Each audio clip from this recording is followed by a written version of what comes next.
Suatu hari Sabtu Yesus memasuki rumah seorang pemimpin Farisi untuk makan. Dan orang-orang yang ada di sana memandang Yesus dengan sangat hati-hati. Seorang pria dengan kaki dan lengan bengkak mendekatinya. Dan Yesus bertanya kepada para guru Taurat dan orang Farisi, apakah hukum kita mengizinkan penyembuhan pada hari Sabat atau tidak? Tapi mereka tidak menjawab apa-apa. Jadi Yesus mengambil pria itu, menyembuhkannya dan menyuruhnya pergi. Kemudian dia berkata, jika seorang anak laki-laki atau seekor lembu dari salah satu dari kalian jatuh ke dalam sumur, apakah kamu tidak akan segera mengeluarkannya dari sana, bahkan jika itu terjadi pada hari Sabtu? Dan mereka tidak bisa menjawab. Yesus pernah memperhatikan bagaimana para tamu memilih kursi terbaik di meja. Kemudian dia membuat perbandingan ini, saat seseorang mengundang Anda ke pesta pernikahan, rasanya tidak enak. Karena mungkin seseorang yang lebih penting telah diundang. Kemudian siapapun yang mengundang Anda dan yang lain dapat berkata kepada Anda, berikan tempat ini untuk yang ini, maka Anda akan malu dan harus duduk di tempat terakhir. Sebaliknya, saat diundang, Anda duduk di paling bawah. Jadi siapapun yang mengundang Anda akan berkata kepada Anda, temanku, datang dan duduklah di sini di tempat yang lebih baik, dan itu akan menjadi kehormatan besar bagimu di depan semua tamu. Karena siapa yang membesarkan akan dipermalukan, tetapi siapa yang mempermalukan akan menjadi besar. Kemudian Yesus berkata kepada orang yang mengundangnya, ketika Anda makan siang atau makan malam, jangan mengundang teman-teman Anda, atau saudara Anda, atau kerabat Anda, atau tetangga Anda yang kaya. Karena pasti mereka juga akan mengundang Anda dan dengan demikian membayar kebaikan yang telah Anda lakukan. Tetapi ketika Anda mengadakan pesta, undanglah orang miskin, orang cacat, orang lumpuh dan orang buta dan Anda akan diberkati. Karena mereka tidak akan mampu membayar untuk apa yang telah Anda lakukan, tetapi Tuhan akan membayar Anda pada hari ketika orang-orang yang berbuat baik dibangkitkan.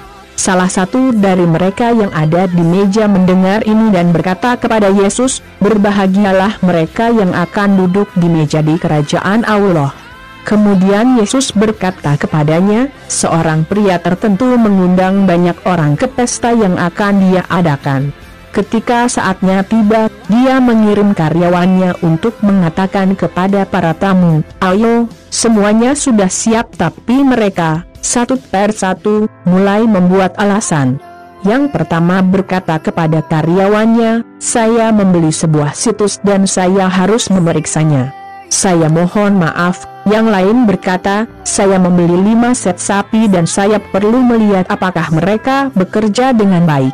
Saya mohon maaf. Dan yang lainnya berkata, saya baru saja menikah dan itulah mengapa saya tidak bisa pergi. Karyawan itu kembali dan memberitahu bos semuanya. Dia sangat marah dan berkata, cepat pergi melalui jalan-jalan dan ganggang kota dan bawa yang miskin, yang lumpuh, yang buta dan yang lumpuh. Kemudian karyawan tersebut berkata, bos, saya sudah melakukan apa yang Anda katakan, tetapi masih ada ruang tersisa. Kemudian bos menjawab, kalau begitu pergilah ke jalan dan jalan setapak dan paksa mereka yang kamu temukan di sana untuk datang, sehingga rumah saya penuh.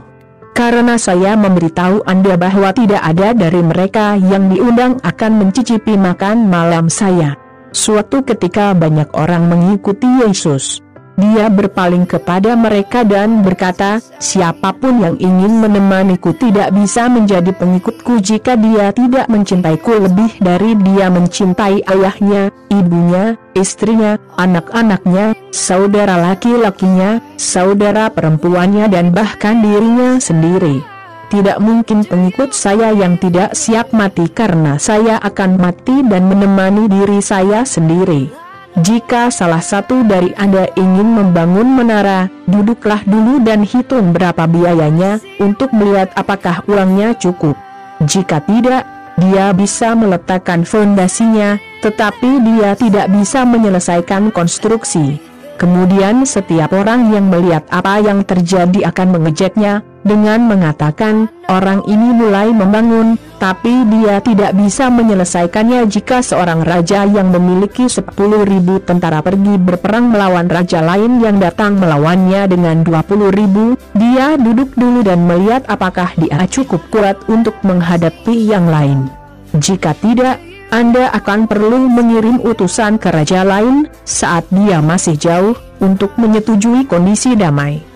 Yesus mengakhiri dengan mengatakan, jadi tidak ada dari Anda yang bisa menjadi murid saya jika Anda tidak meninggalkan semua yang Anda miliki. Garam adalah hal yang berguna, tetapi jika rasanya hilang, itu bukan lagi garam. Itu dibuang, karena tidak lagi cocok untuk tanah atau tumpukan kotoran. Jika Anda memiliki telinga untuk mendengar, maka dengarkan. Lukas 14:1-35.